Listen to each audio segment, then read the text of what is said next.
Ikaw ba ay gipit at gusto mong umutang ulit pero may existing loan ka pa rin sa isang loan application kaya hindi ka makautang ulit? Nako, sakto itong pag-uusapan natin guys kasi may isang loan application po ako na i-share sa inyo na may instant offer na 4,500 kahit may utang ka sa kanila. Makakautang ka po kahit hindi mo pa tapos bayaran yung installment loan mo sa kanila. At yes, ito po ay hindi pang 7 days at pwede rin po yung installment. At yes, installment rin siya. Kaya hindi ka mamumroblema if ever na magsabay yung unang loan mo sa ikalawang loan mo. Nako, no hassle. Kasi one valid ID ka lang, makakapag-proceed ka kaagad dito. At kahit ikaw ay may bad credit history, pasok ka pa rin dito guys. So for today's video, samahan nyo po ako na ibahagi itong loan application na ang pangalan po is Fast Cash VIP na may instant multiple loan. Kahit may existing loan ka sa kanila, makakautang ka ulit ng panibago. O, diba? Kaya no worries na kung kinulang ka man dyan sa budget. Kaya if ever na gusto mo na mga ganitong video at hindi ka pa po nakasubscribe sa aking channel, just click the subscribe button, turn on the notification bell, and be updated sa aking mga latest upload. And iyan nga guys, no, 5 lucky winners po yung aking kinukuha every week. At ito po yung 5 maswerteng napili ko ngayong linggo. And for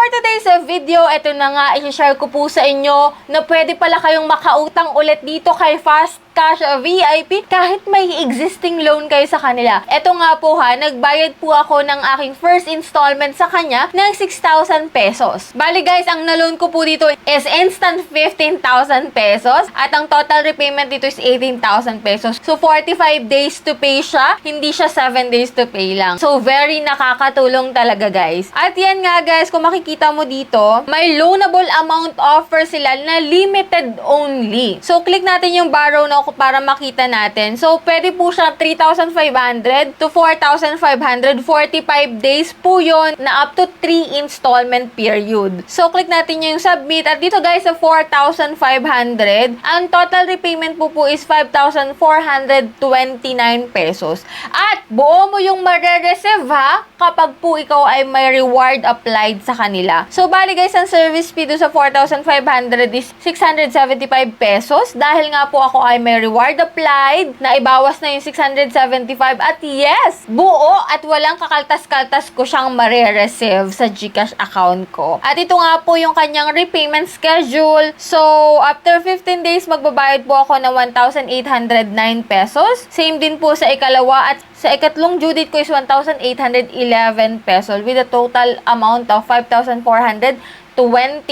pesos. O, diba? Instant multiple loan kaagad dito kay Fast Cash VIP. Hindi ko to alam nung una guys ha. At alam ko, karamihan din dyan sa inyo na hindi alam na may multiple loan pala dito kay Fast Cash VIP kapag po ikaw ay na-offeran ng unang loan sa kanya. Nga pala guys ha, si Fast Cash VIP ay hindi nyo na po makikita sa Google Play Store. Parang nasa V-App Store na po siya. Or search po sa Chrome or sa Google. Nandun po siya. So, as of now, kasi hindi makita nung iba sa Google Play Store itong si Fast Cash VIP. And yan, instant apply naman, instant loan po kaagad. Itong kay Fast Cash VIP, agad-agad naman ma-approve yan guys as long as may good credit history ka sa kanila. Kaya if ever na may existing account ka sa mga ganitong loan application, nako, ingatan mo po sila at huwag kayong magpapa-late payment o kaya naman ay huwag magpapa-overdue talaga. Magbayad on time, panatilihin po yung magandang credit history ninyo para magtiwala sa inyo yung mga application. But syempre, hindi lahat may reward applied pala, no? If ever na wala kayong reward applied, so yung service fee po is ibabawas dun sa principal amount nyo. Kung 675 yun, so around 3,000 something na lang yung marireceive nyo. So, let me know your opinion about dito kay Fast Cash VIP, kung anong masasabi nyo. Kung